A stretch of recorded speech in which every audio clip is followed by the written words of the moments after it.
Hello there, welcome again. Hopefully we're all here. I just had the most cacophonous noise in my head. I had about 4 tabs open with the music to that, and it was all going on. Now I feel rather unwell. This week in WordPress, I think we're on episode number 151, something like that. We're joined, as always, by Paul Lacey, but we're also joined, as you can see on the screen, if you're watching us, by Sabrina Zidane and Kyle van Deusen. If you can't see them on the screen, you're probably listening on audio. But we'll just do a quick roundabout just to say who we are and why we're here. So let's start with you, Paul. Hello, Paul here, independent WordPress designer and developer. That's me at the moment. Okay. Don't have a website to share, in between websites at the moment. So yes, it's a nice place to be. And Sabrina, tell us about yourself. Hello, everyone. Hello, guys. My name is Sabrina. I have WordPress websites. I also have a plugin that monitors site speed using PageSpeed Insights API. It's called SpeedGuard, as you can see in my title. Yeah, I'm happy to be here again. Thank you, guys. You're very welcome. And last but by no means least, Kyle van Deusen. How are you doing? I'm definitely least, for sure. That's why you put me in the last spot. Yes, I'm Kyle. I'm from the admin bar. I'm here to hang out with Paul Lacey. That's the only thing. Yeah, that's good. I like it. So we're going to talk about the WordPress news, but just before we get to that, we'll just share a few little comments that are coming in. Elijah Mills from Oxygen, I'm guessing. That's that, Elijah. Hi, Elijah. Nice to have you with us. Chris Hughes and this chap, some guy called Kyle, has also joined us as well. So it's you, Kyle. But yeah, if you want to put any comments in, please do that. The way to do that would be to go over to wpbuilds.com/live. That's Facebook. Sorry, that's YouTube comments. So you need to be logged into Google. Or if you're in our Facebook group, wpbuilds.com/Facebook, you can comment over there. If you do go into Facebook, then you do need to sort of click a StreamYard link. Otherwise, a bit like this person here, we don't know who you are. It just says Elementor. Sorry, just says Facebook user. And in this case, something about Kyle eating. I'm going to make a guess. I can promise that's Matt Davies. Okay. I was going to say Matt Davies as well. Oh, okay. Okay. So we know who you are, Matt. That was that was good. But what are we doing here this week? Well, we always do a bit of WordPress news each and every week. Can't make this banner go away. Let's try a different one instead. We're talking about the WordPress news for the week commencing the 15th of February. And let's share the screen, shall we? And before we do that, let's make sure we're on the right screen. There we go. Just a quick little bit of promotional stuff from us. This is our website, wpbuilds.com. We sort of like produce loads of content each week. We produce a podcast episode on a Thursday. And then we do, slightly confusingly, this little sort of jig, which we're trying to figure out, Paul and I, at the moment, whereby we do this live episode and then we package it up and make it into a podcast episode as well as a sort of video episode. You can consume that 7 a.m. tomorrow morning on like a podcast player or something like that. And the best way to get that is to go to this page, wpbuilds.com/subscribe, and subscribe to this one, the newsletter updates. And then you'll be told when that kind of stuff comes out, or use one of these links and shove us in your podcast player of choice. And that way we can come automatically to you. A couple of other pages. We've got this deals page, wpbuilds.com/deals. It's like a searchable, filterable list of WordPress deals. It's there each and every day of the year. And thus far, not one of those deals has expired. So if it's on that page, it'll presumably be on there forever. So if you're in the market for something this week, go check it out. And the last thing to notice is that we've got a news archive which lives in here, and that's where all of the content that we're producing today will appear tomorrow. Episode number 151 will be right about there. Okay, what are we going to talk about today, though? We're going to talk about WordPress, no doubt, and we're going to go through each article. We've sort of like divvied up who's going to talk about what. We're getting slightly better at this, aren't we, Paul? We actually manage it a little bit better than we used to. So I'm starting. Can I show some of the secret sauce that we have now, that we actually plan the segues? So I know that I shouldn't really reveal that kind of level of magic. Aren't segues supposed to be like just spontaneous? And no, they are, but the truth is I can't keep it quiet anymore. Okay, it's been eating me up for such a long time. It's been bugging you. Yeah, all right. Yeah. So we've got 10 things we're going to try and get through today. I don't know if we'll manage it all, but here we go. This is the first one. This is Sarah Gooding over on WP Tavern. Love it or hate it. We're going to be talking about Gutenberg a fair amount today, and this is the first piece all about it. You may not use the plugin, but if you do actually use the Gutenberg plugin, which gives you sort of like the bleeding edge of all the features, then that has reached its 100th release, which is marked by the version number 10.0. And really what Sarah's doing is just sort of illustrating a couple of the new features. We got this new dynamic pages block. This really is getting into full site editing a bit now, where you can build navigation menus and it can be inside a navigation block or used on its own. I'm curious, I don't really understand how you would use that block on its own. I just feel the right place for that is in I suppose it could be a link or something. I don't really know. Anyway, it exists. Also, if you've ever used the Gutenberg editor, one of the really difficult fiddly things to do is to try and find the parent of a particular item, and it really is annoying. In a page builder, it's just really easy. They've got all that UI figured out, and you sort of roll slightly outside of the container, and there it is. But in Gutenberg, it's been really difficult. You've had to use the little pencil icon and go up the stack. But now they've got this new feature. You can just about make it out in this image here.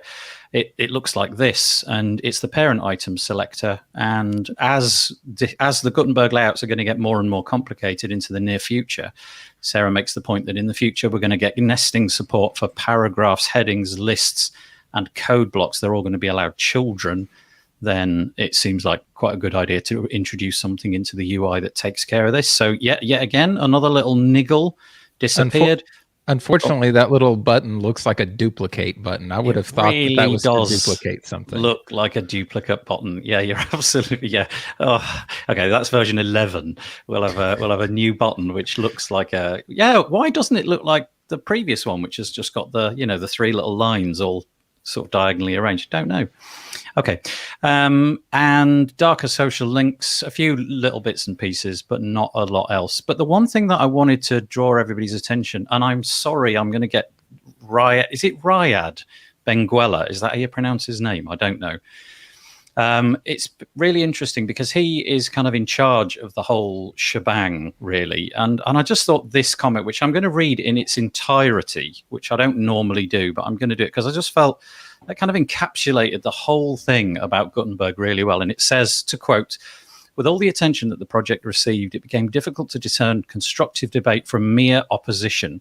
We each come with our own context, and some people had a fixed idea about what they wanted for the project. Some wanted to just reuse an existing page builder. Others wanted to revive the Fields API project. Some wanted it to be a front end first. Others wanted it just to replace the content area of the classic editor. Some wanted it to be in Vue.js. Others wanted it no change at all. And with the project used by 40% of the web, we need to find a consensus. And when we make compromises, it can be so difficult for those involved to avoid the feeling that their voice is being ignored." And I am one of those people, one of those little bullet pointed lists of things that people moaned about. I fit neatly into one of those little boxes. And I just think, God, how do you satisfy this audience? And on that bombshell, it's over to you three to figure it out. I got something to say on that statement. Like, I totally sympathize with Ryad on that, and it is difficult, I think, to see the difference or to read the difference, especially at the moment, between the constructive debate and the just total opposition, especially when you don't have as much face-to-face stuff at the moment. And the one thing I would say though is there's all these different things. This person wants that, this person wants it to be like a page builder, this person is more interested in the text editor. I think the overall opposition was that if you take that list of all that full list of different things, was that it seemed to people that Matt Mullenweg wanted it to be all of them right away. And I think that a lot of the people who were complaining weren't saying, "Hey, I don't want that to be that, I want it to be this." Were more really along the lines of, "Hey, if it's going to be this as well as that and as well as that, can we get the basics right first? And then it will be a great page builder that will replace my page builders. And if we get the basics right, then it will replace my text editor really well, and it will replace my custom field possibilities and those sort of things." So I think a lot of the opposition and criticism has been that it's always felt with the Gutenberg project that it's it's gone, okay, this is done, we're going to move on to the next thing. And that's why we get buttons to find the parent rather than that being part of the native user interface. That's my main criticism. But I do understand it must be so difficult to listen to such a vocal community when you can't actually speak to each other face to face properly at the moment. Yeah. I almost think, like, reading that little statement, Gutenberg kind of feels like that. Like, it feels like it was trying to be many things put into one, right? And anytime you have that, like, built by committee type approach to things get really complicated. And it just seems like, WordPress trying to accomplish something is like when your government tries to accomplish something. Like, they have a lot of different voices to listen to. They have a lot of different opinions, and things just move really slowly. Where when you have like an independent page builder, they can just make a decision and move forward. And that's why, Elementor's changed 900 times since Gutenberg project started. But yeah, it feels like it's been built by committee. Anything on that, Sabrina? Do you have anything to add? Yeah, I'm just thinking, I think this is so cool that we have people from different areas contributing to this and making this suitable for their everyday use and stuff. But in my opinion, it's nice to have different voices when you define the strategy and then define it and then stick to it.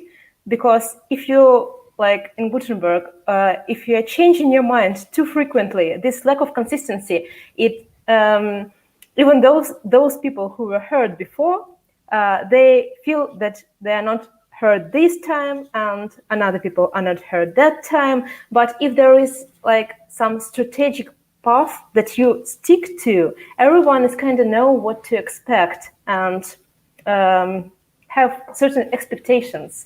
And to my mind, it's kind of better way to approach things. Well, what is the North Star of Gutenberg? What is everybody, is everybody pointing at the same North Star and pulling in the same direction? I don't know.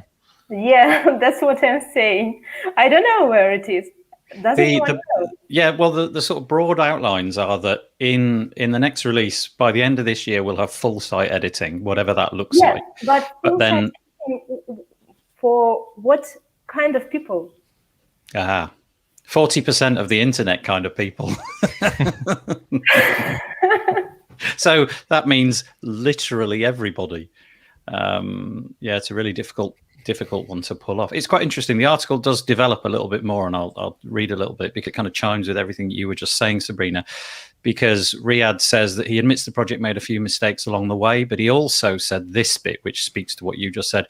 It's a delight to see some people who had very strongly disagreed with the initial vision or approach to Gutenberg gradually becoming users who enjoy the editor and can carry on its vision. And then a little bit further down, we have a WordPress web developer who I don't know, called John Brown, making the point that when he looked at it, he hated it, which I think was a sentiment a lot of us could have said. And then 2 years on, he does a mix of Gutenberg, and he's, by the looks of it, he's using Cadence to supplement that. He says he's using Cadence themes and blocks, and now he can build virtually anything with it. And it just kind of feel to me that is the North Star, in a way, is to be able to build anything with it within certain constraints. And I feel that we are slowly but surely getting there. But as Carl said, it's kind of been done by committee rather than just a bunch of developers sitting in a closed room and then going, it's finished, there it is, buy it. But that's the way it's done. One thing I'd say, in terms of people coming on board with it, we don't have that much choice. So I think there's that thing, what do you call it, Stockholm syndrome? Yeah. which probably is a bit of an extreme scenario, which is Stockholm syndrome is where hostages start to kind of befriend their captors because they become reliant on each other. And so it feels like Gutenberg block editor, we don't have a lot of choice. It's moving forward. There are people in the community creating some good tools to help us through it. So we've got to kind of go with it to a certain extent, unless we truly believe that a major fork could actually happen and go off in a different direction. But for now, I think Energy to complain, I guess, should be directed in as much a way as possible to be constructive. Yeah.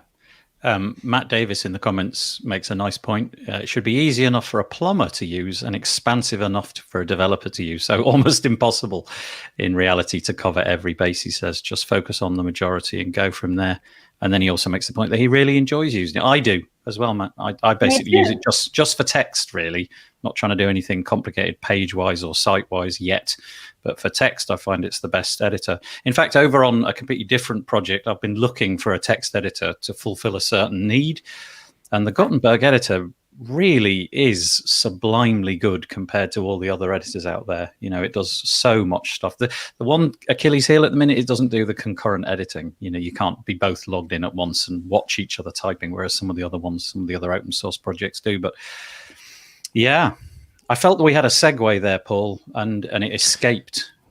There's a good YouTube video to check out as well, because the direction of Gutenberg, and the whole full site editing thing. GeneratePress and Generate Blocks have been working on this concept for a while. If you go to the GeneratePress's YouTube channel, which isn't particularly, it's more of a insiders release type YouTube channel more than anything. But there's a video on there called Block Element Content Template Video, and it kind of shows you how the upcoming version of GeneratePress is going to give you some of these kind of site theming abilities with the block editor. So archive pages, search result pages, those sort of things that we associate with tools like Beaver Thema, Elementor's theme builder, Divi's theme builder, Toolset, those sort of things. So I haven't watched the whole video, but I know that a lot of people watch this video and are pretty excited about the possibilities of designing archive pages and stuff like that, and single post templates and stuff with the block editor, which is something really reserved for Toolset at the moment, the Toolset tool. Nice. Yeah, so it's worth checking out. It's worth checking out just to see how some of the third-party products are doing their best to make this work. And that's what I have faith in. I know that there's so many smart product developers out there. I know that for those of us that are struggling, they'll probably solve their problems at some point. It just might take a while. Yeah, and the nice thing is we've got the other things which we're currently using that are just sitting in our stack of tools. Just keep using them until you're satisfied that this will work. And if you're never satisfied that it's going to work, just keep using what you're using, which is fine. Totally all right. It will probably always work for the lifetime of the cycle of how we work. If we like working with page builders right now, we know that in, let's say, 3 years' time, 4 years' time, that would naturally change the way we work would naturally change anyway with new things that are coming out. So I think that we don't need to worry about that our page builders will stop working or anything like that if we're those kind of people that are using page builders like me. Yeah. Dave Bloom in the comment giving a shout out to Toolset. He's obviously a Toolset user. Hi there, Dave. And Chris Hughes saying that he finds it's good for content. Me too, Chris. But he says it's a hot mess for web design right now. Yeah, I'm not going to disagree. But for editing content and text, it's absolutely marvelous. So let's move on and let's talk about the release cycle for this whole thing. We have an article from Sarah Gooding, which I know Paul wants to introduce us to. Yeah, it's entitled, it's on the WordPress Tavern site, like I say, by Sarah Gooding. It's entitled WordPress Contributors Discuss Scaling Back Releases. 4 major releases is not a viable plan in 2021. That last part there from 4 major releases is what Josefa Hayden Chomposi, is that right, Nathan? Yep. I said that right. Yeah, cool. Yep. Said in her post called Making WordPress Releases Easier, which is linked from the post in WordPress Tavern. Now, there's a bunch of reasons that Josefa talks about why she thinks that they need to scale back the release plan, the release schedule. But you could kind of summarize it that they are struggling with human resource. They're struggling with people's motivation, people's other things that they need to get on with in life, and also the pandemic and the lockdowns and what that has done to anything, so to everything. So there was a previous plan that WordPress would have 4 major releases every year. And what Josefa is saying is that she's listening to the people on the ground, the contributors, and she's getting the feeling that they need to slow down the release cycle to make it a little bit more sensible. Now, I think that there is some pushback on that. There's a lot of people agreeing with it. There's a lot of people in the comments saying, thank you for even starting this conversation. I don't know about you guys, but I'm seeing Josepha's name in a lot of articles and stuff now. It seems that she's really becoming the voice of the top brass at WordPress, to come out and speak to the community and then speak on behalf of the community as well. But I think that there's some pushback, notably from Ryan. I don't know what his surname is. A guy called Ryan, who's one of the major product directors at Human Made, who are a major WordPress agency, international WordPress agency, and also I know that Human Made contribute a lot of human resource to the project. He was complaining that the problem with this is that they've planned their year around the release schedule, and this is going to cause them a lot of problems and everything. Now, I can sympathize with that, but on the same sense, I think that there is almost anything that happened in the last year that you had as a plan. You've got a great excuse right now to readdress that and make major changes in your plans, because the whole situation has changed. The economy has changed. The way that we look at our health has changed, and the way that people interact. And Josepha has noticed that the year prior to that, people were going to meetups and teams would be able to look each other in the eye and have good conversations, have a few jokes and laugh about some other things, and basically get to know each other a bit better. And in the last year, a project like this with a completely distributed workforce who is almost fully voluntary, you don't get that interaction. And I think she's trying to put the brakes on for the benefit of the contributors and the product itself. Yeah, you don't normally get things like this, do you? You don't normally hear about, I'm just quoting from the article again, it says, Hayden John Posey cited a number of challenges, including update fatigue, quite an interesting expression, risk of contributor burnout, lengthy onboarding process for contributors skilled at doing the administrative work required during a release, and a lack of seasoned core developers to keep the process moving efficiently. It does sort of feel like, she's taken the reins and sort of said, look, let's just put the brakes on a little bit. We're going too fast, and if we don't have enough bodies on the ground to pull this stuff off, then we need to stop. And you're right. I was lucky enough to chat with her the other day, and one of the things that she did mention was the real world interactions that are required to make the WordPress project function. And although I've always liked attending WordPress live events, I kind of never really thought it was for that purpose. I just thought it was kind of a nice way to get everybody together and everybody learn a bit. But I didn't see it as kind of crucial and integral to the actual project moving forward. And now that I think about it, it really is. And so hopefully, now that we're sort of all lining up in different parts of the world to have a jab and hopefully inoculate us against the vaccine, that will slowly start to return, and maybe this 4-year release cycle can kind of hit the ground again, so that people like Human Made can have something a bit consistent to work to. It's amazing the perspective difference, because I can see reading this why people who are contributing are saying this is way too fast. But then as somebody who's just a WordPress user and who isn't thinking about those things on a day-to-day basis, I'm like, why is this taking so long? So there's two sides to the coin, but you got to take both into consideration. Cameron Jones, hi Cameron, in the comments saying he remembers before Gutenberg was merged, Matt Mullenweg proudly announced there would be no more fixed release cycles, and releases would be made when they were ready. And then carries on. Then as soon as Gutenberg came in, it went straight out the window, as he threatened. Oh yeah, he corrected himself. Window. Yeah, interesting. But Sabrina, you've contributed officially to WordPress, haven't you? So you're on the list. Your name's been on the list. So I know what do you think about how connected did you feel to everyone in that release? Was it? As we just mentioned this, I was thinking about our local community. So I'm running these meetups in my city, in Kiev, right? And it seems that before, to get to the meetup, you had to go 1 hour there, 1 hour home, like 2 hours in transport, and you have to dress up and stuff.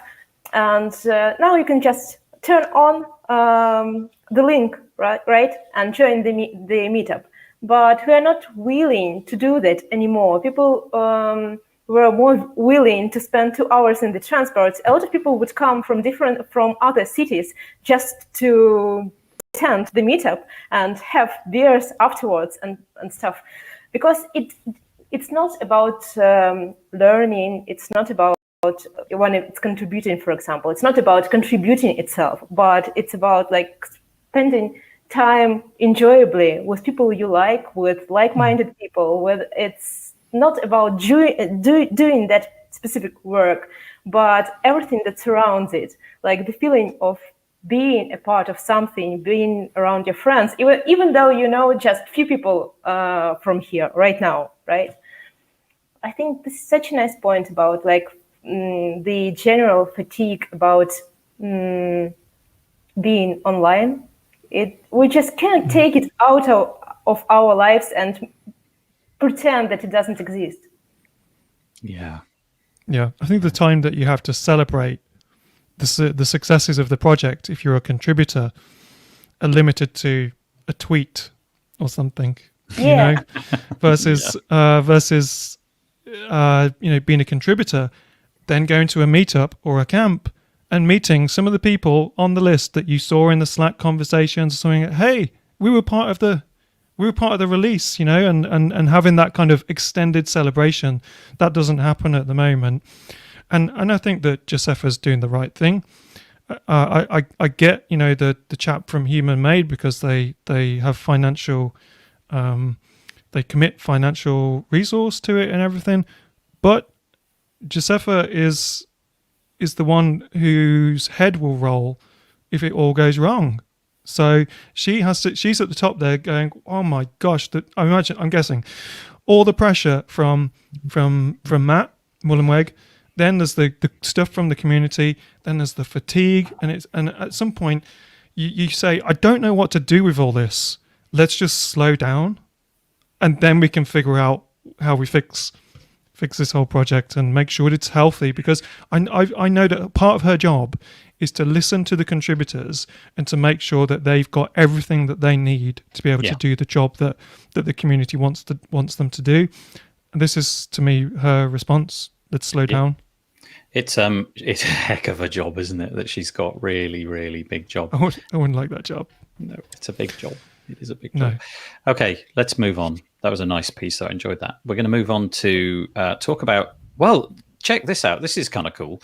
We've got an article which I'll show in a minute, but it's all about the material, sort of Google material design plugin for WordPress. And Kyle, who is quite remarkable, I don't think anybody's done this before on this show. Having read the article, Kyle then diligently went off and made a website to illustrate what it could do, which I just thought was outstanding, Kyle. So, you know, props to that. Bravo. Thank you.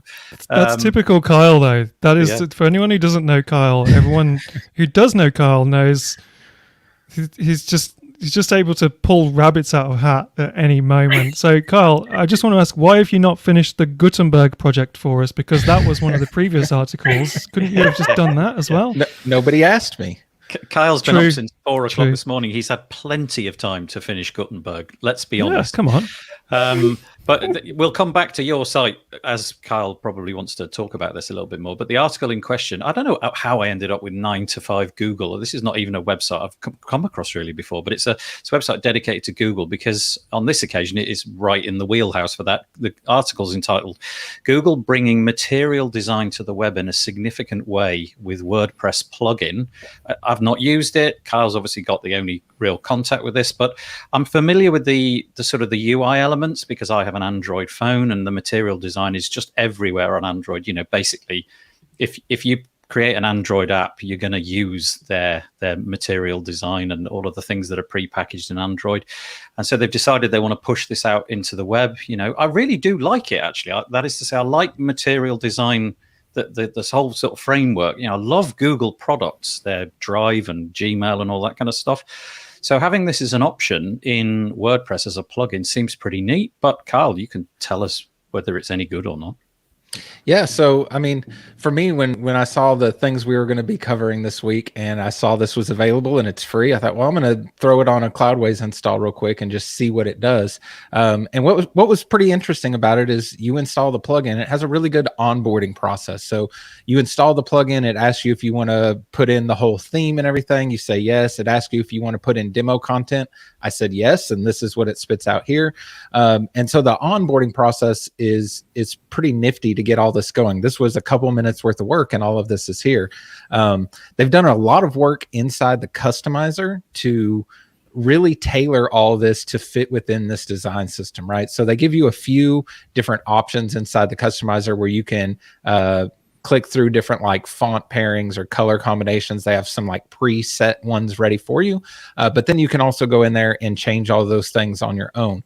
But unlike, I don't know, I feel like a lot of themes nowadays are more like a really general framework you could do anything with. With this material design setup, it's all the changes you can make are within the bounds of material designs framework, right? So the customizer's pretty neat, the way you can style everything. They also give you a button kind of where the publish button is in the customizer.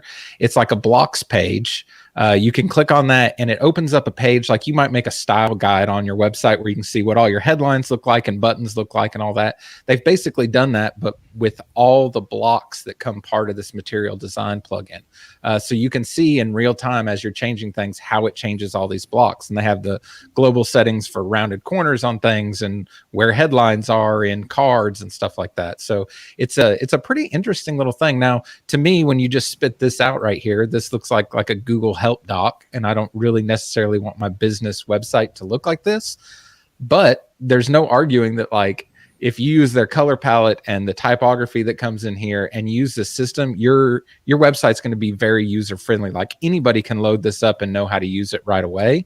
But I think it's probably going to take a fairly experienced designer to take this framework and make it look probably the way you'd want to and still kind of fit within those bounds. So it's interesting, if nothing else. Like you said, I put it on material.theadminbar.com. You can go there and just go through it. I'll leave it up there for a couple weeks for people to look at, but everything's free to download. It's worth checking out and playing with. It's kind of a neat little project. It's really utilitarian, isn't it? You know, it just does what it says on the tin. It just creates nice typography and an interesting color palette, and you're away to the races. But wow, Google stepping inside of WordPress. I wonder if it's because they've got a load of websites that they maintain in this way and they just needed it, or are they actually being good custodians to the WordPress community and really thinking this would help the community? I don't really know why Google would be involved in this, but I mean, it's interesting that they are. I agree. Well, one other thing that I did notice is all the blocks that come with it. So they have blocks for all these cards and everything that just comes straight out of the box with it. What is nice about it for somebody that's, let's say, the plumber that's using WordPress, right? Using the block editor and figuring it out. Everything that comes part of these blocks is really simple to update, and it's all perfectly responsive. Like you would have to do almost no work to have a website that looked like that. Now, is that the website everybody wants? Probably not, but it'd be a really good starting place for people who just want to get something up that's usable and user friendly. Paul, you were going to say? Yeah, I was going to say, we actually talked about not this plugin, but the concept of the block editor having some kind of design system thing built into it that you could hook in, because currently you can have lots of plugins that give you blocks, and themes can come with blocks, and then there's the core ones. And you could easily just unknowingly just combine a couple of plugins and themes and have a really inconsistent style set, and also lots of problems with responsive design as well. So I think the thing we talked about a couple of weeks ago was the material design system, as it's called, has a set of rules. And if the block editor had almost had a rule that said any block that is created by a theme or a plugin needs to be design system compatible, so that you could install the material plugin or the bootstrap plugin or the foundation design system plugin and it could override all the core styles of all the blocks that you're using from your theme or your plugin, so that you always had consistency. And I think that would be a nice way to solve the separation of design from content, which I know Matt Mullenweg wants the design and the content to be together, but that is problematic for the end user, the plumber, for instance, who wants to create a simple website. They will struggle. They probably won't even see the inconsistencies and the mess that they're creating. But if you just, WordPress had its own core design system, and then you could go, no, I want to switch it to the material one, or I'm going to create my own design system. And that would be, for instance, where theme developers could come in and go, hey, I'm GeneratePress, and I've got a design system. When you install your site, you can use the GeneratePress design system, the WordPress core one. You can even use the Google Material one if you want, and everything will work fine and look wonderful. I'd love to see that, and I think that Google is probably, number one, just wanting to say, hey, check out our design system. It works with the block editor, and number two, thinking this could be a good future for our design system as well. Much like when you see all these admin templates that you can use for your SaaS apps, but tons of them all work off Bootstrap. They've all figured out they can save tons of time for their UI by just hooking into Bootstrap.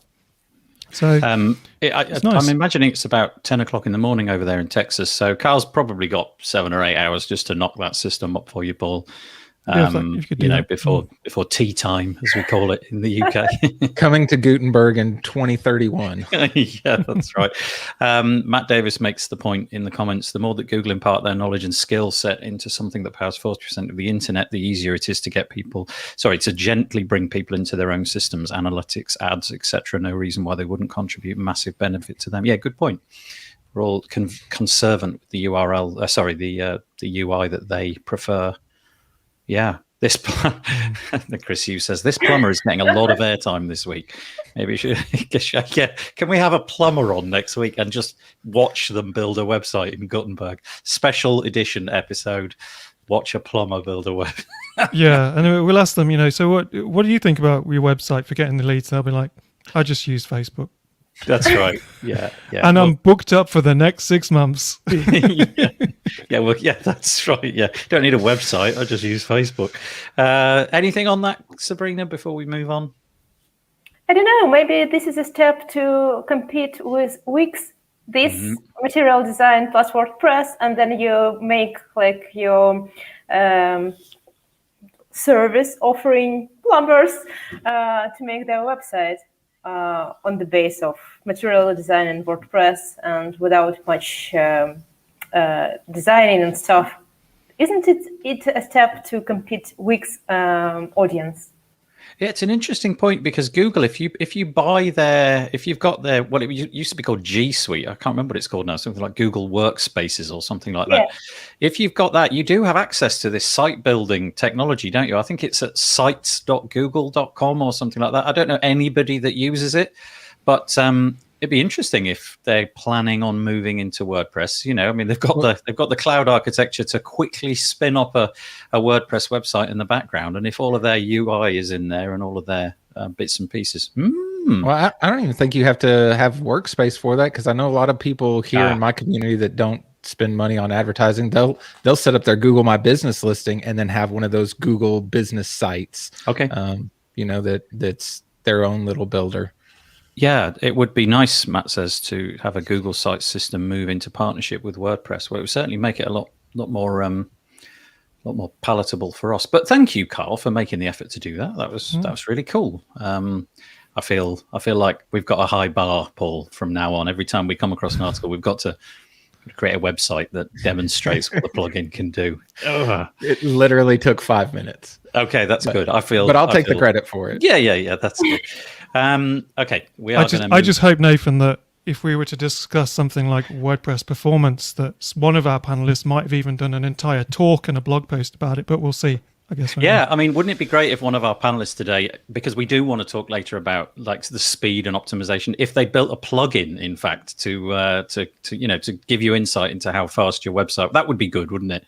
That would be useful, but that's That would- asking a lot. But That we'll is see. too I guess much we'll to see. ask. Yeah, that's It's going to too really much. put me to shame too. Oh no, that wasn't the plan. Okay, It's we're putting going us. to move It's along. putting me and Nathan to shame. That's for Yeah, sure. Because yeah, we exactly. just read Yes. the news headlines. That's all we do. Exactly. We just read things out. We don't actually have to do any hard work at all. Yeah. But we're going to move on because Paul wants to tell us about Elementor 3.1. Yeah, so Elementor 3.1. I don't know if this is the full release. I think it is the full. I don't know if I want to say the word stable release. Yeah, So there's a couple of new features, and one of them is called Easy Embed Code, and essentially it's kind of like it's something that you would get in a theme like GeneratePress or Astra or any of the themes that use a hook-based system, whereby you can put chunks of code in and say where you want that to hook into your site. It also is kind of like a replacing to a certain extent plugins like I can't remember. There's a code embed, code snippets. That's the one. Yeah. So that's interesting. Elementor are putting features in here that are completely overlapping with a lot of themes and completely overlapping with existing plugins that do the same thing out there. So that's interesting, and it does kind of back up a lot of people's theories about how Elementor wants to be able to sort of say, hey, you know what, you don't need to have all these plugins anymore, or you can just use our theme, which would make sense from their point of view, because they have a lot of stability problems when Elementor is mixed with other plugins and other themes. So it may well be that one of their strategies is to try to basically say, okay, does someone need this feature? What plugin do they use? Well, we get lots of people complaining that Elementor doesn't work with this. Okay, let's just give the users that functionality, then we'll never get any more support requests about that plugin that doesn't work with Elementor anymore. I think there's a good point to that too. When you need to do something with Elementor, there's plenty of times that I install code snippets to put in some kind of piece of code to do something in Elementor. So now if they're getting support requests where they're telling people go download code snippets and then go, I mean, why do that when they can just put it in there, I think that's their approach. Exactly.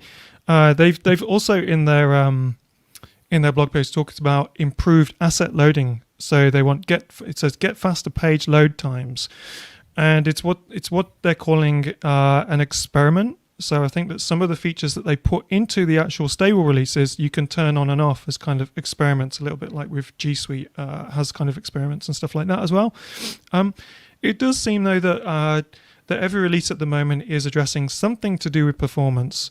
But at the same time, you have to assume that every time you add 2 or 3 more features that replace another plugin or something, that you're adding more and more resource that is loading into the plugin for the end user, more bloat, and then so it sometimes feels like it's 2 steps forwards, and is it 1 step forward and 2 steps back on the performance thing, and that they move forward. Then it's a bit of an afterthought to try and address it, because it seems to me that the functionality that they're putting in to Elementor to try and help with the performance aspect is less of a performance aspect. It's more of a tick box exercise for the page speed checkers, the page speed testers and stuff like that. And the functionality they're talking about seems to me to be something very similar to what almost every caching plugin already does, where it can delay the delivery of JavaScript, for instance. So I don't know how useful that is, but I think that they probably need to keep talking to their audience and showing that they're doing something about it. I don't use Elementor. Carl, I know you definitely used to a lot. I don't know if you don't so much anymore, but what is this great news to you, or is this kind of like whatever? Yeah, so I mean, I do. I have, I don't know, close to 100 sites running Elementor, dev sites and stuff, probably 40 something live sites, right? So I'm heavily invested in Elementor. But when a release like this comes out, I don't dare update it too soon. I think we've all just kind of learned that bit. But, I watched a video Paul C. at WP Tuts did when this release came out, testing all the performance stuff. It didn't seem to do, a whole lot. But how I've I did a blog post a while back where I was getting frustrated with Elementor and trying Gutenberg and eventually Oxygen. And it seems like a lot of these things you have to do for Elementor to be faster, or at least to score better in page speed tests, is a bunch of addition to try to subtract what's already out there. So it's like doing subtraction by addition, I think is what I wrote. And that's very much what it feels like. Like we have to add all these things in there to subtract all this stuff that's already like grandfathered into the system that it's too late to go back and fix now. So we have to put a bunch of Band-Aids on everything. That's how it feels to me. I don't know if that's a really accurate description, but that's how it seems. I love that description of, addition by or subtraction by addition, though. I like that. That was really, it's great. It's really insightful. Yeah. Sorry, Sabrina, I know you've got probably a ton to say about this. Paul, you mentioned that they are doing what most of caching plugins are doing, like default parsing and stuff, but that's not what this feature is doing. What they're doing with this new update, they're trying not to load stuff on the pages where it's not used. So if there is some pro add-ons or something, some widgets used somewhere, the assets for these widgets specifically would be loaded there, and if they are not used, they wouldn't be loaded, which is a nice thing to do. And there are two plugins who do this as well: Assets Cleanup Pro and free version, and Perf Matters, the paid version only. Yeah, so I think this is a nice step to do. It's always nice not to load stuff if it's not used, right? But then what you just mentioned, like one step forward and two steps backwards. This thing for letting people insert their code instead of, for example, Google Analytics and plugins and stuff, it means that I can insert there whatever I want, and this will be loaded, right, everywhere. So now, whoever is using Elementor would go there, insert even more than they were doing before, and they will have even more complicated problems there.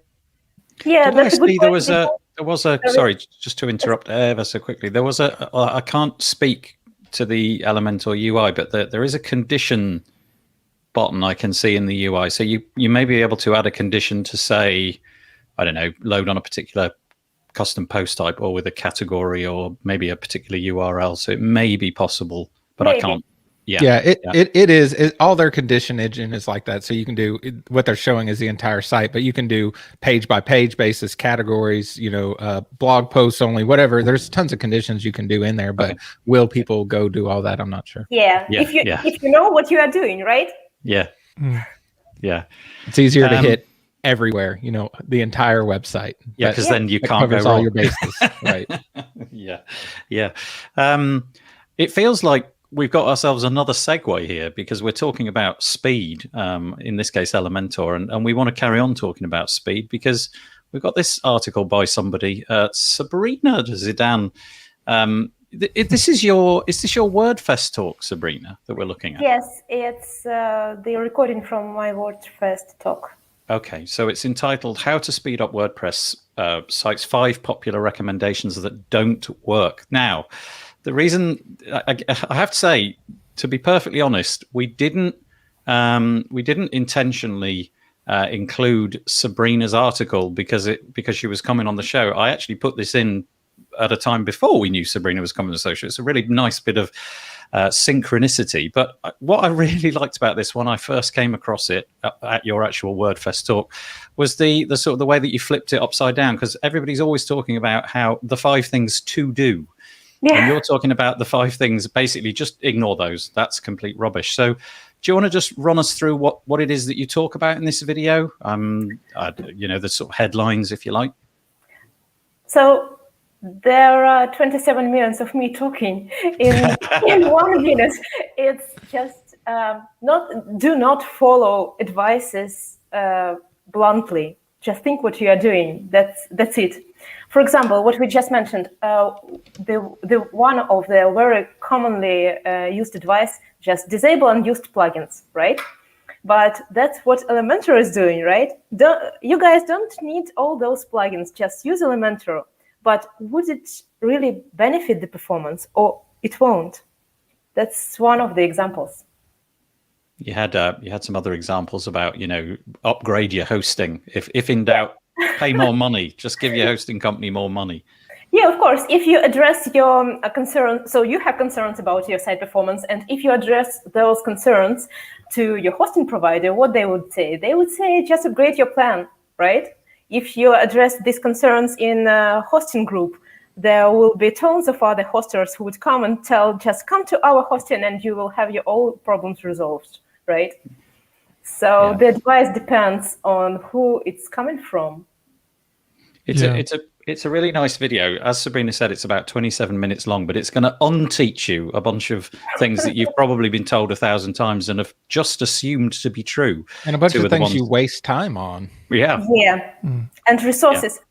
I just saw this so many times that people would buy something like upgrade hosting plans, buy some services they don't need at all. And it would let them to no results at all. And they're just getting more and more frustrated with all the thing of site performance, which seems to be even more complicated with each cycle of spending more money. Mm-hmm.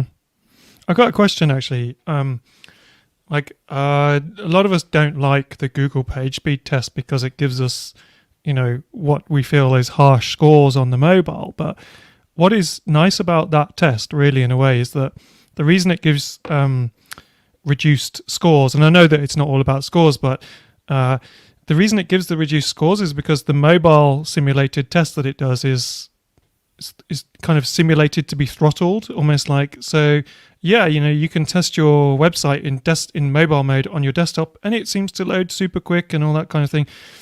But it seems that when you throw a website at a browser, a web browser or a device that maybe doesn't have as much RAM or capacity to render the page quickly, that's why it's marking you down and giving 30% on mobile and maybe 90% on desktop.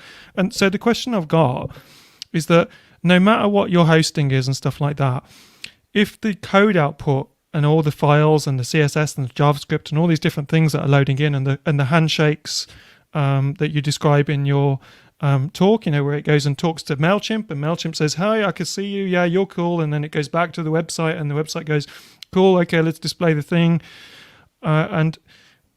If you've got a poor computer, is it even worse when there's a lot of bloat because your browser runs out of memory as such to process, so many files? Even if the hosting is fast, the end user with an old mobile phone or an old laptop or a slow laptop, is it even worse? Is that why it's good to see those throttled results? You see, the performance, it's so complicated. It's complicated on our side, what we are doing it on the website, right? But it's complicated on user's side as well, because just, for example, Apple devices would give about 20% faster the content of the same website than Android devices would. On the same internet connection from the same location. Just Apple devices, just as you mentioned about RAM and stuff, they just have the way to deliver the content faster. I'm Android user, by the way. But yeah, and Google PageSpeed Insights, they run tests using Moto 4, I think. And it's throttled connection also, 3G connection. And the location of those tests are unknown. So what we know, it's outdated device, first of all, then it's throttled connection and unknown location, which means we know nothing about our real user experience on the website. So for example, I am a local plumber in California. Back. Right? Okay, I'm a big plumbing company in California. I do plumbing for all that Mountain View people who have money to pay, right? And I want all those Facebook and Google employees to see my website fast. So how do I know it's fast for them? I want to test my website from California. I want to test my website using the connection that they have, and they have not 3G type of connection. Obviously, they have something much faster, Starlink. So, and the devices that they're using, they are not Moto 4. They are something newer. So what I would like to do to really know my user's experience is to test in real life circumstances, and that's not what Google PageSpeed Insights could offer. Why does Google PageSpeed Insights throttle all the way down to like a 3G? Mm-hmm. I mean, do you think that that will at one point they'll go, hey, it's time for us to throttle it to 4G now, and then we'll all be a lot happier? Yeah, probably something like this. I don't know. That was like this for years. They just started with Moto 4 and 3G throttling, and they're just sticking to it. I have no idea. That's good to know. It's good to know to tell our clients that you need to look at who your audience is. And is your audience in a third world country, then Google's PageSpeed mobile test is good for you. If your client, like for the plumber, my local plumber is in Bromsgrove, they've definitely got 4G, and some of them will have 5G, and they've all got mobile phones, and their customers have got mobile phones and good computers usually. So we can say to them, using Wi-Fi test for your on our audience. mobile phones, right? Yeah. It's exactly. not. So that's really interesting.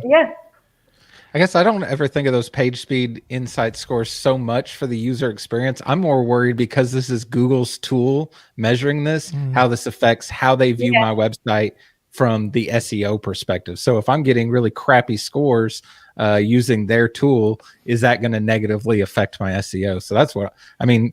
From the user experience point of view, the best way to do is just pick up your phone and load it and see what happens. You know what I mean? I like to do things very slowly. So I know Paul has recently bought an iPhone, and you can have your 20% faster. That's fine. I like things to load slowly, so I got a chance to read them. I didn't know that though. I didn't know they were 20% off the bat faster. That's fascinating. Really interesting. I have now become a plumber. I've decided. I've changed. We'd all make more money, I think. To be honest. Well, look, I've done it officially. I've changed my name on the video. I'm now Nathan Wrigley, plumber. Okay, well, go to that page. It's sabrinazidane.com, and the article's called How to Speed Up WordPress, cites 5 popular recommendations that don't work. And there's a video that you should watch, because that's really what the content is. Go and watch the 27-minute WordFest video. We've still got a little bit of time. We've got a new plugin that we want to mention. Honestly, I didn't even know this one was out there until about, 5 days ago or something, and then it just popped up on the radar. And it looks really interesting. Lots of people seem to be talking about it. And I know Paul wants to introduce it, and probably with Kyle's help, because Kyle knows a lot. I'm probably going to pass it over to Kyle quite soon. But so anyone who recognizes Adam Preiser there from Dopey Crafter, this is one of his brand new products that he's just released. Previously, he'd also released Cart Flows, which was a pretty cool WooCommerce add-on for funnel-based checkouts. And now he's scratching his own itch again to create a plugin that gives a much better user interface and a much better user experience for embedding videos into your own website, whether that's YouTube video, Vimeo, or a self-hosted video.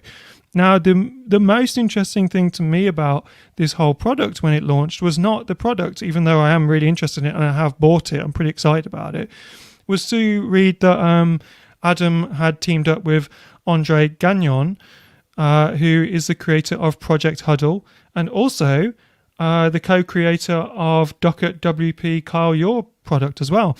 And one of the reasons he gets around, he does, yeah.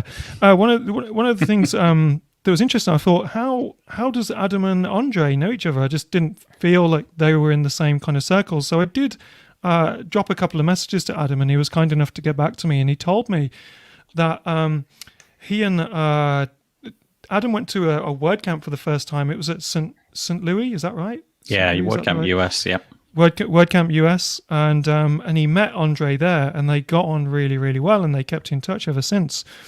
And he just said to me that from his perspective, it just shows how important it is to go to these events and get FaceTime with people, because Adam's pretty famous in the world of WordPress. He's one of the most successful affiliate marketers in WordPress and YouTubers, but he'd never been to a WordCamp before, so he hadn't had FaceTime with anybody. And he went, met Andre and Andre's wife. They got on really well, kept in touch, and developed a product a few years later. So, but in terms of the actual product itself, I'll probably hand over to Kyle, and because you've created a bunch of websites with it already, as far as I can tell. I have. I think 5. Yeah. I think I've loaded it on 5. I will say I don't think I told either Adam. I mean, I have like a friendship with both Adam and Andre, but I don't think I told either one of them this. But at one point, Adam asked me how it was working with Andre on Docket WP, and then Andre asked me some questions about Adam. So that's funny.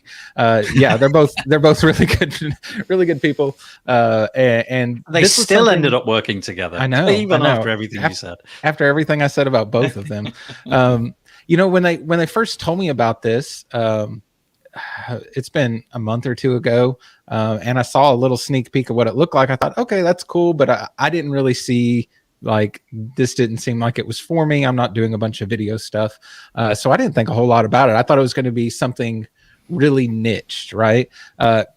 As it came here close to launch and I got a good look at it and stuff, I became more excited about it. So I think the problems it's really solving is you can load up your WordPress website and embed a YouTube video, which is fine. It's free. The performance isn't great. And then you have to deal with all the YouTube branding all over it and then the suggested videos and stuff at the end. So it's not a perfect, system to use, but it does the job. Or you can go with something like getting a Vimeo account or a Wistia account and going that route. Obviously, those things come with a pretty good price tag on them. So, what they've built here is basically a video player with tons of control for branding. They have really cool features in there, like what you're seeing on screen right now. It auto playing while it's on mute with the closed captions on there, which kind of invites you to click on it and start watching it. But they've built in an integration with BunnyNet, which is a CDN where you can actually host those videos, or you can just use a YouTube link, or you can use a Vimeo link, or you can self-host it. So there's a few different options there. I think really where they're pushing people to go is to sign up with something, or to sign up with BunnyNet, because it's so cheap to host your files there. But it's been really cool to play with and see all the things. There's a media hub where you can basically create a library of all your videos and reuse them. It's really user-friendly, and obviously it's really pretty as well. So I'm actually pretty excited about it once I got my hands on it and started playing with it. Did I read right? Isn't there some kind of integration with like LMSs where there's some experience that they've created which works well with like courses where you've got this thing and then you've got to watch this thing after that and this thing after that? Or am I modeling things up? You're right. Yeah. Okay. It remembers where you were in your progress in the. So if you were on lesson 2 and you stopped where you were, then one of the features they're building in, or they've already built in, is that when you go back to your LearnDash site, and I assume they'll probably integrate with Lifter as well if they haven't already, that the user experience for the person learning from your online course, they'll be able to pick up exactly where they left off in the video. And not only that, it's dropping a cookie on your computer. So not only will they remember like where you were at in the lesson, they're going to remember your preferences, like how loud you had the volume, if you had the speed changed to, I watch every video on 2 times speed. So it's going to remember that I'm watching that twice as fast, and it's going to automatically do those kinds of things. So it's pretty neat. That's how you do it all in a day. That's how we now know. You've got a button, a ×2 life button. It's getting more done. Sorry, Sabrina, I interrupted. I was checking the episode of WP Builds with Kyle just a couple of days ago, and there is a content you have, Nathan, on WP Builds website, right? And I was thinking how nice it would be to click on the part of the content and to jump to that section without having to rewind. Yeah, actually, that's what the plugin does. Yeah, the plugin that I use does offer that functionality. It's just, I'm not like Kyle. Yes. just never get around to doing it, but I could.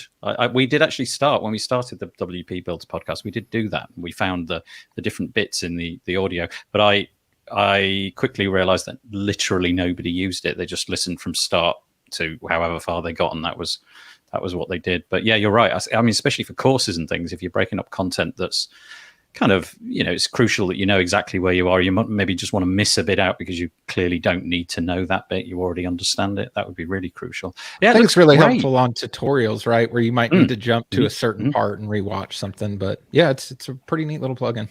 Yep.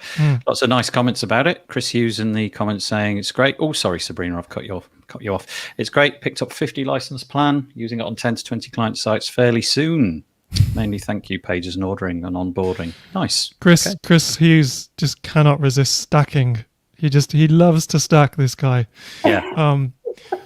He's addicted to AppSumo, I know that. And so, yeah, the deal, I think the lifetime deal that was available was 25 licenses. Clearly that wasn't enough for Chris. So he's stacked 2 deals there. But, it's good to, I personally am very excited about this. The amount of times that I've had a situation with a client where they want to put some video on, and I know that neither YouTube nor Vimeo is really the best possibility for them. But then I think about the conversations I will have to go another way for that client, and how complicated it's going to be. And I go, just go to just use YouTube or Vimeo Plus. But now with this, I mean, even in just the release of the plugin, Adam and Andre, who I'm going to call A Squared from now on, they've got some really good tutorials that tell you how to export the video, how to get it into Bunny CDN. It turns out this Bunny CDN thing is one of the cheapest CDNs that I've ever seen, but it's apparently pretty stable. And it's just, just from the plugin launch, I've learned a bunch of things, and I'm ready to go with, next time I've got a client project that needs something like this, I can go down this route instead and and also not have to load in all the junk that YouTube and Vimeo pulls in. Can I ask about that? I mean, I know that that Vimeo in particular, because there's the paid accounts, and obviously you're just serving up the file. But doesn't YouTube bring along all when you've finished watching the video? Isn't that part of YouTube's deal that you get the now watch this, the related videos? Does it avoid all that? Can they bypass that? No, not exactly. Well, there's listed inside Presto Player. There's an option labeled experimental features, not experimental in the fact that it's like unstable or they're not sure how it's going to work. It's that it's all built off of YouTube's API, which could change at any point. Yeah. I on the admin bar's website, I updated it, all our video podcast episodes, to use the Presto Player to embed a YouTube video, right? So it's pulling in those YouTube videos, and I used all the experimental features to turn everything I could YouTube off, right? So now it doesn't show the YouTube logo. The player doesn't look like the YouTube player. It looks like the Presto Player, which I custom, set up for that purpose. And at the end of the video, where YouTube's usually going to show all the cars and suggested videos, it's showing some thumbnails of other videos from my channel, but they're not clickable. So at least it's not showing you things to take people away. But I'm not seeing where you can actually just go to the next video on the channel or something like that. But it certainly makes it look a whole lot nicer than a YouTube embed. Nobody watching it would know it's a YouTube embed. Interesting. So does it also take the advertising away? Sorry, Nathan. No, you carry on. Does it also take the advertising away? That ads that break through the video. That's a good question. I think I signed up for the free YouTube whatever premium account, and I love not having ads so much. I just pay for it, so I don't even remember what ads on YouTube were like anymore. So I couldn't answer that. Yeah. My suspicion is that it probably won't be allowed ultimately to take all of those ads away, because that is Google's model. I'm sure that you can figure out a way around it, but equally, I'm sure that Google will rein those people in if it becomes really popular. Chris saying that using Bunny CDM, simple with that. I haven't tried it, and he's who else? Matt Davis is using Bunny instead of Vimeo as well. So there you go. Just for Chris's benefit, I'm going to write a plugin this weekend called "There Is No Code in This Plugin," and I'm going to release it on the repo, and it's going to be $500 for life, and maybe he'll stack it. That'd be good. Do you want to join me on that, anybody? You should definitely go to AppSumo with it. Yeah, yay. Okay, now the perfect segue at the moment. I was supposed to do some other articles in between, but I'm not going to. I'm going to do this one instead, because again, believe it or not, Kyle literally had no idea. We record the podcast episodes weeks and weeks in advance. And when did we do this? 6 weeks ago or something? I think it was in December. Okay, so quite a while ago, probably 8 weeks ago. we recorded this podcast, and by pure coincidence, Kyle booked onto this episode, and this came out as our podcast for this week.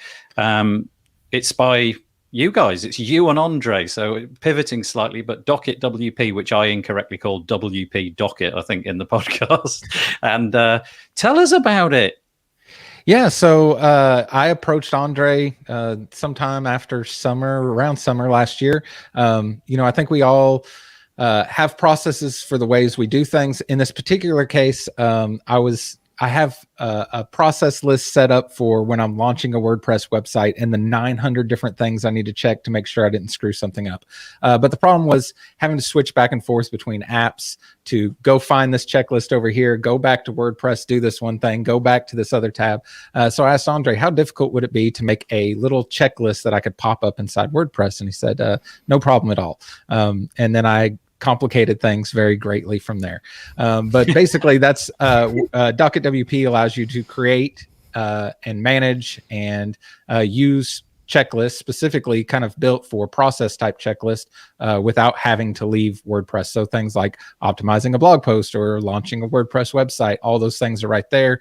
We have like a cloud library where you can download a bunch of pre-built processes that some we've built, some we've brought other people on to build, or you can create your own process list, save it to your cloud library, and then access it from any install you're using on WordPress.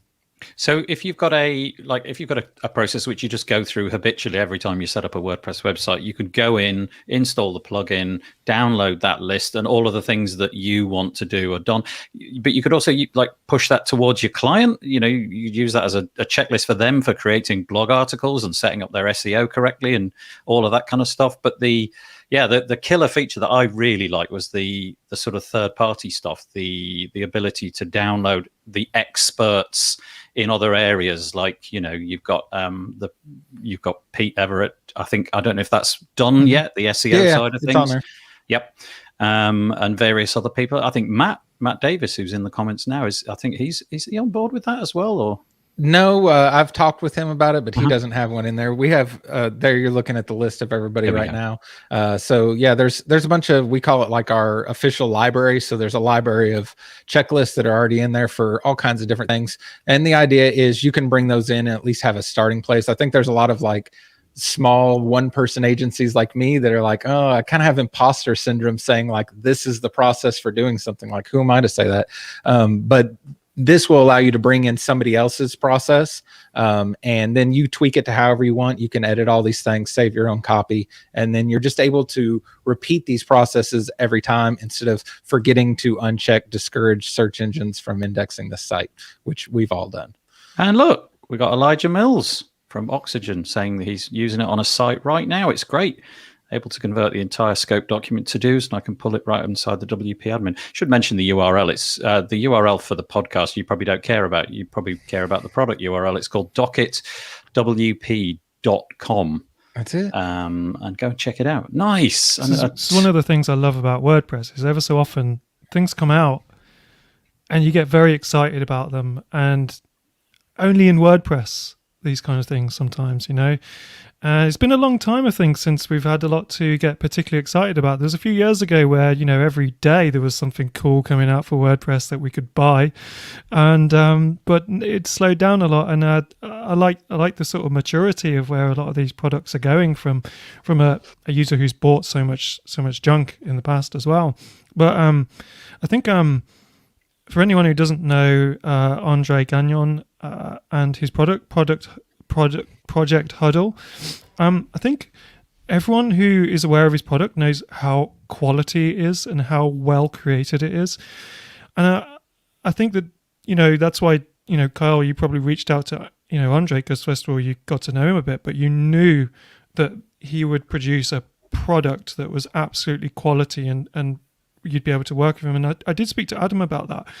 And Adam actually said, one of the, there's one of the things, two of the things that he wanted from a partner was someone that was absolute quality, like a developer's developer, and number two, someone that didn't have an Adam to help him promote his product. And so, with Andre teaming up with you, Kyle, and you're pretty good at marketing the products that you create or marketing other people's products. And Adam's audience is absolutely huge, and he genuinely wanted to find someone that he could work with, who he could pull out of basically help that developer make a lot more money than they otherwise would, and the kind of money that they deserve in this kind of world of WordPress where all the products are underpriced. And so I just hope that it does work out for A Squared, and that Andre and Adam make a ton of money, and keep and keep working on the product and improving it over time. Really excited about it. I guess I'm really selling Andre on this. I don't know why. He's too busy to add more projects, I think, right now. But the other thing that's really nice is Andre went to school for graphic design. I mean, he just builds things that look so beautiful out of the box. Like nothing we ever had to talk about building Docket was ever design related, because just whatever he did looked great, you know. But besides that, he's a super good guy. So I'm glad to see him doing this with Adam and them seeing success already in the first week. Yeah, I've actually approached him so that we can build a plumbing a plugin specifically for to-do lists, just for plumbers. That's with video, and it's got a video player as well. Yeah, I like it. Yeah, it's brilliant. It's going to sell like the clappers. Is that even a phrase? Right. Okay, let's move on. Do you know what? I think I could go back. I'm just going to very briefly mention these ones ever so quick, because they're just points of interest. I'm not going to go into them. The first one is, if you have Ninja forms, it might be an idea to get that updated. I'm just pointing you to the wordfence.com article. It was produced on I can't remember what the date was. Is it on the 16th of February? Go and search for that. Something like a million downloads of this particular plugin. There's a vulnerability which allows attackers to redirect site administrators to arbitrary locations, and there's a second flaw that makes it possible for attackers with subscriber level access or above to install a plugin that could easily intercept all mail traffic. Ouch. Sublime. Just fascinating. I love it when they say in these articles, though, it would allow attackers to easily install a plugin to intercept all mail traffic. I bet it's actually really hard to do that unless you know what you're doing. But if you do know what you're doing, you're probably called Andre.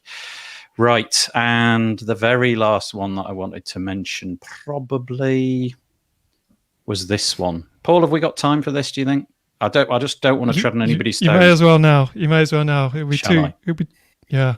Yeah, this kind of really frustrates me. So this is a plugin called Accessibee, and an accessibility consultant whose name is John Dolson. I should say, sorry, this is Sarah Gooding on WP Tavern. The article's called WordPress.org removes fake reviews for Accessibee plugin. It would appear that, I don't know who's behind this. I don't suppose we'll ever really know who's behind it, but there were a bunch of fake reviews put on the WordPress.org repo. Now, the article goes into how it was kind of discovered that these were fake reviews, and largely it's a bit of sleuthing, actual real world sleuthing, and going and checking out, like somebody creating a CSV file with all of the different IP addresses and cross-referencing things, and seeing a match in the kind of style of the language used and the quantity of comments and how many things they'd done before and the dates they'd signed up and all this kind of stuff. But I just find it really annoying, in the same way that it really annoys me when I discover that Amazon product that I thought would be really good, that I've now bought, that fell to pieces in 3 seconds, had 48 reviews. And actually, when I look at it, 47 of them were just complete garbage, and I just didn't bother to read them. And it undermines it. It undermines the whole enterprise. And obviously, somebody like Sabrina has real skin in the game here. She's got a plugin. It's on the WordPress.org repo. You could totally fall foul of this in both directions. That's the problem. You could pay for people to fake review your plugin really well, or you could be a part of a sort of hack, for want of a better word, where people are fake reviewing your website really badly because they've got a bit of competition. I don't have the answer. I don't think there is an answer, but I'm just sort of disappointed that this kind of stuff happens. Block Editor had the same. Gutenberg plugin had the same thing in a way. But not the same thing at all. This is like a naughty marketing trick that didn't work, and hopefully they'll learn from that. It does say they've got history in this, which I guess we just need to take that into account when we're, anything we buy or use. But you remember the Gutenberg plugin itself got absolutely canned from users with 0-star or 1-star reviews when it came out. And they weren't real reviews. They were political statements using the review system as such, really. So I don't know where I'm going with that, to be honest, but it just reminded me of, the reviews that aren't legit when you're looking at a product. Reviews with baggage, I guess. Yeah, and the thing is, I really use that as a trust mechanism. So if I'm downloading something from WordPress.org, first of all, kind of like the number of users matters to me. If it's like seriously brand new and doing an absolute boatload of stuff, that concerns me. But also, I do look at it, and it's kind of, if they've got 2,500 reviews and majority of them are very high with just a few down at the 1 rating, that gives me confidence. And if somebody can game the system, it does question whether the system's fit for purpose. I'm not suggesting throwing the baby out with the bathwater, but I don't know what the answer is. But having some real world tie-up rather than being able to just create a bunch of fake WordPress.org user accounts. There's those like really in-depth, product review type websites, but it takes you 20 minutes to leave a product review for something. But I know they're checking things very carefully. I left I think it was on G2. I left a review for Project Huddle because it's a product that I use all the time. They do their review process, and they denied my review for Project Huddle because I have a relationship with Andre through Docket WP. So they like dug into it and then said, yeah, well, his opinion doesn't count because they're in a partnership together. So yeah, pretty interesting. They figured that out. There was no point in your review where you gave that away. No. That's really reassuring. That's why those platforms exist. But people aren't going to leave a review that takes 20 minutes unless they're really, really happy or really, really pissed. I mean, there's no in between lukewarm review on one of those platforms. But if your product was taken down, and I think the word that they use on the website, I can't remember now, I've just sort of scrolled away. So Deusen in the article said, I found evidence of a hatchet job conducted systematically against another plugin, he said, which is chilling. It is really. I mean, Sabrina, what do you think about this? You'd be gutted to wake up in a couple of weeks to discover that your very favorable rating, which you have at the moment, is totally the opposite way around because somebody's just decided, I don't want that to be successful. I'd rather mine was successful. I think there are a few sides on this coin because first of all, we do not know who placed those reviews. For example, if I have a competitor whom I want to be punished for having fake reviews, I can just buy fake reviews for his account and get him all over famous for having fake reviews, Yeah. It's the weirdest thing. I just sort of slightly disappointed in people. Come on, everybody. Play the game, play it fairly. That's all I've got, I think. I don't have any other things to mention, unless somebody else wants to throw something in quickly with like 4 minutes to spare. No, everybody wants to carry on with their life. Kyle is going to go and solve the Arab-Israeli conflict. It's got 28 minutes or so before lunch. I'm going to probably go and have a lie down, But that's it. We're done for this week. Thank you very much to Paul. Thank you very much to Sabrina. Thank you very much to Kyle. In all seriousness, this is a serious question. I'm not being silly about it. Anybody up to anything this week that they want to mention? If so, do it now. We're crazy hedonists, Nathan. Yeah, you're not doing anything. It's COVID, right? We're all just staying inside. We just sit at home crying until next week's show. Oh, thank you. Yeah, that's what keeps us going. Gonna go and get my handkerchief out and begin crying. I think it's worth saying. Kyle tells me every week that he listens to this show while he's tidying the house, doing the cleaning doing the polishing and the disinfecting of things on is it Saturdays you do the to do the cleaning? Yeah, so I don't know what happened several months ago. Well, every Saturday morning, like the whole family will get up and like we'll do cleaning. Everybody has some assignments. I'm usually on kitchen duty, cleaning up the kitchen. And I started listening to this show. And if I turn it on like 1.5 speed, I can usually get through a full episode in the time it takes me to clean the kitchen. So it's just become a habit now. I almost look forward to Saturday morning cleaning because I get to listen to this show and catch up. Of course, I'm like a week behind, so it's last week in WordPress for me, but it still works. Yeah. So this Saturday is going to be weird because I'll have to listen to myself and I've already heard it. Oh yeah, I think he's doing the vacuuming. Let's be honest, it's sort of something to just add a little bit of background noise while in the background. Anyway, there we go. Thanks for joining us. We'll be back this time next week, 2 p.m. UK time, wpbuilds.com/live. It is an absolute pleasure, as always. Paul, Lacey, thanks for coming on. Well, you don't come on, do you? You are the co-host of this. I'm just I there. always say that. It's in a habit. Yeah. But thank you, Sabrina, for joining us. Hope you come on again. And Kyle, thanks so much for coming on as well. Now we have to do the awkward wave, where we have no idea how long the wave's going to go on, but I'm going to click the end button. Bye, everybody. Bye.